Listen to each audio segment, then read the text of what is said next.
തിരുവനന്തപുരത്ത് നടന്ന Den classic 2026 open Kerala body building മത്സരത്തിലെ വിജയികളെ പ്രഖ്യാപിച്ചു. സ്നേഹത്തണൽ കൂട്ടായ്മയുടെയും ഡെൻ ഫിറ്റ്നസിന്റെയും സഹകരണത്തോടെയാണ് പുരസ്കാരങ്ങൾ വിതരണം ചെയ്തത്.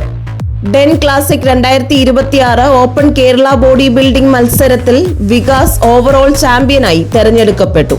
ഡെൻ ഫിറ്റ്നസിന്റെ നേതൃത്വത്തിൽ നടന്ന ആവേശകരമായ മത്സരത്തിനൊടുവിലാണ് വിജയികളെ പ്രഖ്യാപിച്ചത്. സംസ്ഥാനത്തിന്റെ വിവിധ ഭാഗങ്ങളിൽ നിന്നുള്ള കായിക പ്രതിഭകൾ പങ്കെടുത്ത മത്സരത്തിൽ മികച്ച പ്രകടനമാണ് വികാസ് കാഴ്ചവെച്ചത്. സ്നേഹത്തണൽ കൂട്ടായ്മ രക്ഷാധികാരിയും ഖത്തറിലെ ഇന്ത്യൻ ഗ്യാരേജ് ഉടമയുമായ ശ്രീ രാജേഷ് സോമിയപ്പൻ സ്പോൺസർ ചെയ്ത ട്രോഫിയാണ് വിജയികൾക്ക് സമ്മാനിച്ചത്. ചടങ്ങിൽ വെച്ച് സ്നേഹത്തണൽ കൂട്ടായ്മ പ്രസിഡന്റ് ശ്രീമതി ശശികല വിജയികൾക്കുള്ള ട്രോഫികൾ വിതരണം ചെയ്തു. കായിക മേഖലയ്ക്ക് കരുത്തും പ്രോത്സാഹനവും നൽകുന്ന ഇത്തരം മത്സരങ്ങൾ വരും വർഷങ്ങളിലും വിപുലമായി സംഘടിപ്പിക്കുമെന്ന് സംഘാടകർ അറിയിച്ചു. GTV news, Thiruvananthapuram.